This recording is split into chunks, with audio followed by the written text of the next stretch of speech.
So there's a rather interesting case that I heard about the other day.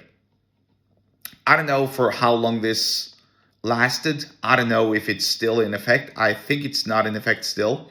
And it just reflects the importance of knowing that customer, persuading that customer to adhere to your rules and regulations, and make the customer really regard buying from you and paying you money and doing business with you, as a privilege rather than a right.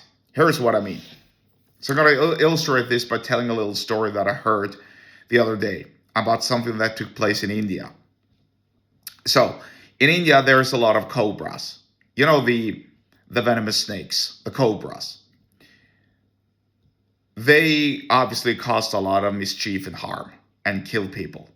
So the government said that, look, if you bring us dead cobras, we're going to pay you money. So, so work together with us and help us, kill more cobras so that we can potentially, well, probably not exterminate them totally, but, deal with the problem, reduce the population significantly. Sounds like a great idea, really. Incentivize the people to kill cobras so that everyone is working in unison to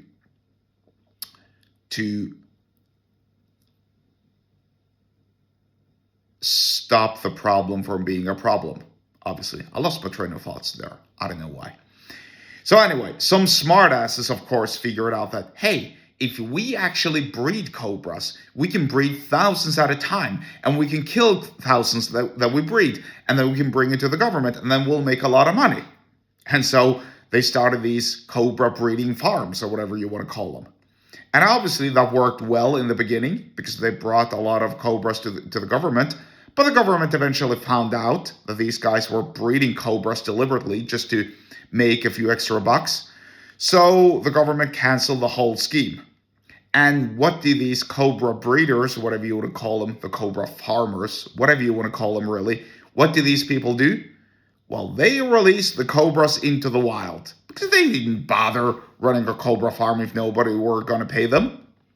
And so now there are more cobras than ever before in India, supposedly, and they're a bigger problem than ever before. Oh, and the government doesn't pay the inhabitants for killing the cobras anymore. So essentially, some smartass, in air quotes, took advantage of the system, and it turned out to not work, or it turned out to be canceled. Another related story, this time about lunch at a workplace. So here's a story that I was told.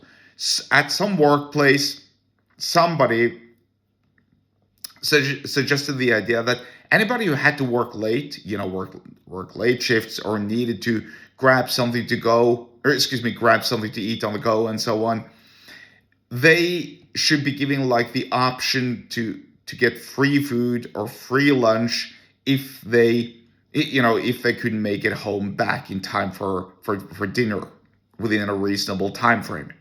So I think the workplace put out some bowls of cereal, some bread, few cold cuts, maybe some cheese, maybe some jam, just small stuff, just so anybody who needed to work late shifts could, make themselves a sandwich or two.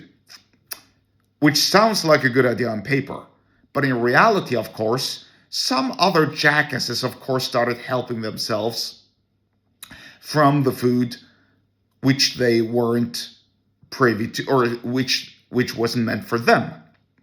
So eventually that spread, and more people started helping themselves from the food that wasn't meant to them, because, hey, free lunch.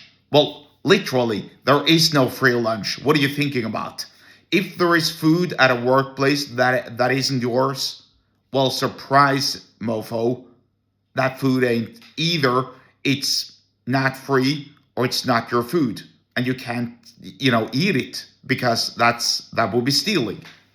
Should be pretty obvious. So, but people couldn't help themselves. They couldn't keep their fat fingers out of the cereal bowl. And just like with the cobra problem in India, Somebody ate too much all the time, and eventually the workplace had to cancel the whole scheme.